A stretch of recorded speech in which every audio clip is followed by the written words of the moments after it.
Stormlancers is available now on the Switch 1 and 2, and it is pretty awesome. It is a gorgeous retro cartoon art style, mixed with very good music and roguelike mechanics that culminate into an experience that competes with even the best roguelike games out there. Today we're going to explore Stormlancers, and I want to thank Probably Monsters for sponsoring this video and providing the game key for the Nintendo Switch. If you want to check out Stormlancers for yourself, I'll have a link in the description and pinned comment. It is available on the eShop for all Switch 1 and 2 owners.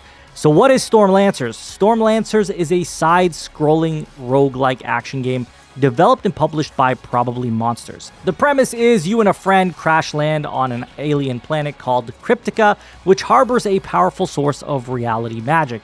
Reality itself is on the brink of collapse. Two magical beings called Stormhearts have chosen you as heroes to save the planet. Yes, already sounds very, very intriguing. As far as the gameplay and mechanics go, it is a roguelike, so every run involves dying, restarting, learning, collecting items, and unlocking permanent upgrades so you come back stronger. And they do it in such a way that it is addicting and fair. It's designed for couch co-op, so 2 players at most from the ground up. If your co-op partner were to drop out, you can seamlessly still continue solo without breaking the flow, which is a really cool feature that they added as well, because obviously sometimes things come up. You may need to dip out for a moment and then come back later. The world Cryptica consists of multiple ever-shifting biomes, and they change between runs, so no 2 runs are exactly the same. You're going to get a lot of replayability here, a lot of experience that is going to feel fresh with each run. As far as enemies, combat, and weapons go, you face off against a machine race known as the Harvesters, among others, plus alien flora and fauna. These enemies get progressively tougher and force you to adapt.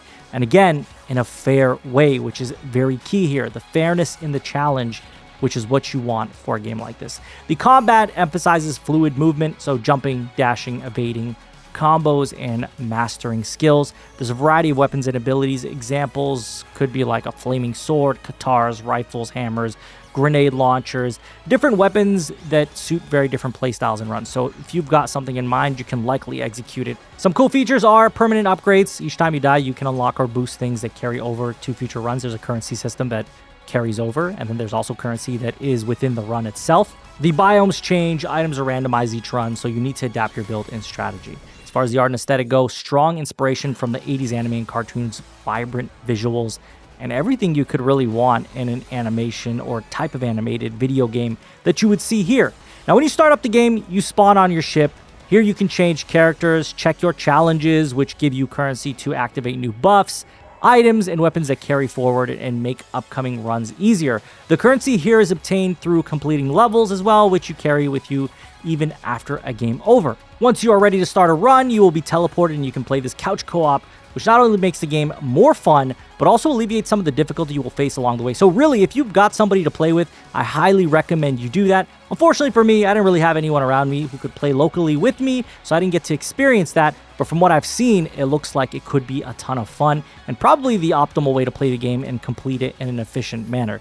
But getting back to the run, you will see a set of weapons and items depending on what you have unlocked that you can equip yourself with in the beginning. You also get a starting currency, which can later be boosted as you can use this to purchase items at the shop during a run or open chests as well. Now, whether you decide that you want to invest some points into possibly unlocking more starting currency, you can do that as well, as that is definitely an option for you. This game is really about giving you options to make your runs a little more accessible, to fit your play style, and make it somewhat easier, but still requiring you to be familiar with the game mechanics and able to adapt to the very different scenarios you'll be in. Once you're ready to go, you will come across a variety of enemies. In the first level, it's pretty easy going. You'll face creatures that lunge forward, breathe fire, shoot beams, and some crabs that will let off poison gas. It's all very manageable once you figure out how to utilize all the tools in your arsenal, which brings me to the 4 abilities you can obtain permanently. You have the slide, dash, double jump, and grapple hook that, if you're using in conjunction, just really allow you to create interesting scenarios with being able to get around enemies or get behind them, which is kind of one of the big things that you need to do to take them down without taking damage. Now, sliding will give you a window of invincibility, which you can also double with an attack at the same time. What I found to be the most effective, and it may seem obvious, is staying behind enemies at all time, which will help you knock them down quickly.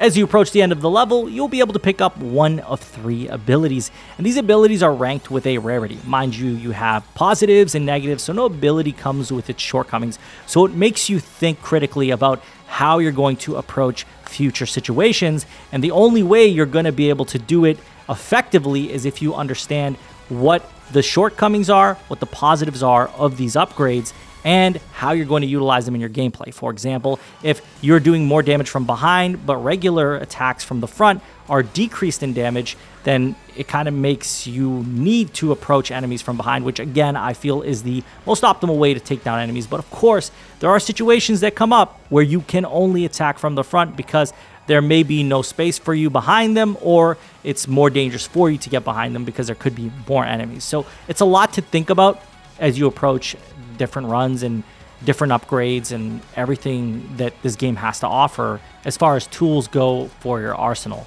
Now, there will also be a shop you can access where you can spend the currency you have collected, which you will have obtained through taking out enemies. So you really want to try to take out as many enemies as possible, as you're going to have more currency to spend to either buy something from the shop or open chests. Now, this is just the start of Stormlancers, as you build up your character for bigger and badder challenges. Important to remember, smart management of your money and items is crucial to your success.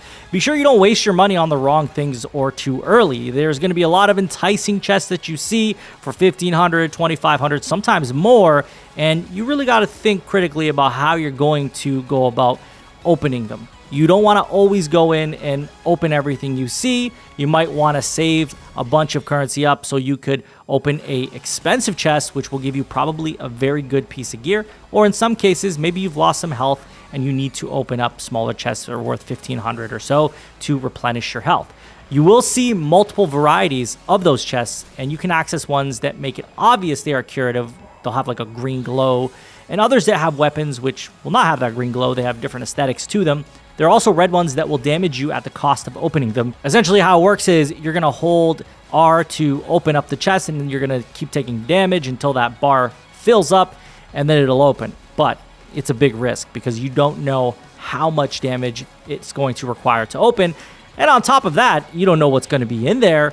And if you decide to back off at the last second, you're not going to get your health points back. And in a worst case, you may even get KO'd, which is not ideal especially if you're deep in a run, really, which has happened to me before just out of curiosity of seeing what could possibly be in there. Now, there is a gambling chest as well. I call them gambling chests. It's got a dice over the top of it, so you're taking a gamble at what could be in there. There could be nothing in there. There could be something in there. It's a risk, and every time that I've opened one, I've gotten nothing. So I don't know how much I would recommend you guys take that gamble, because it really wasn't doing it for me here. Moving on to the weapon variety, it's very solid. Many ranged weapons and element types, melee weapons from swords, whips, long swords, and poles, which also come with their own stats.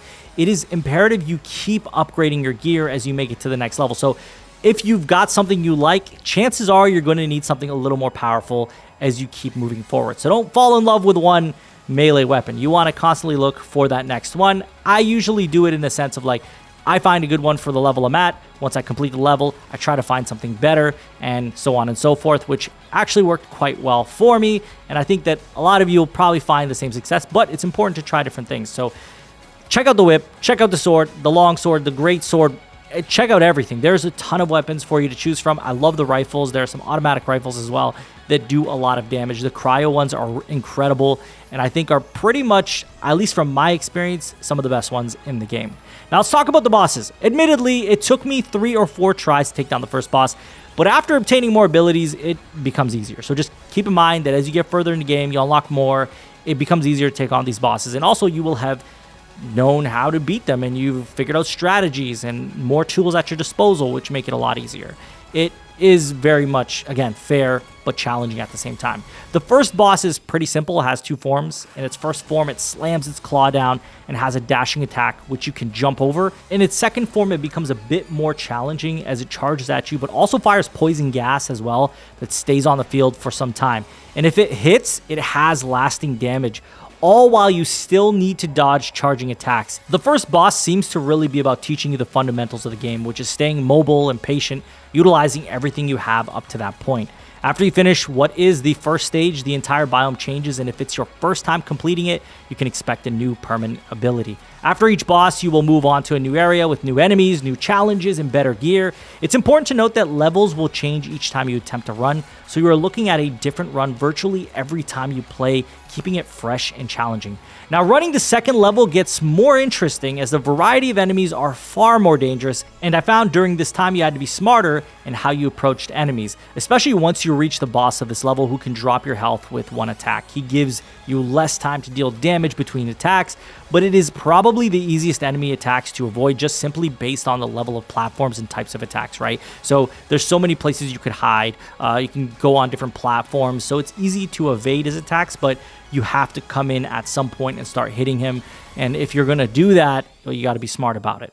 I did eventually make it to the third level, which brings in some interesting mechanics like finding a battery, charging it, and utilizing it to start a drill that digs you deeper. This level takes the difficulty up yet another notch, and what I love about Storm Lancers is that at no point did I feel the game was unfair or that it was a mechanical problem that caused me to lose. It was always a situation where I've made the wrong move or made the wrong decision on an item. I felt like every time I did a run, I had an opportunity to improve and learn from my mistakes. Ultimately, Storm Lancers is what I look for in a roguelike.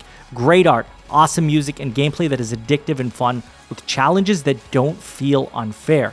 If you have a co-op partner, this game is an even better experience too.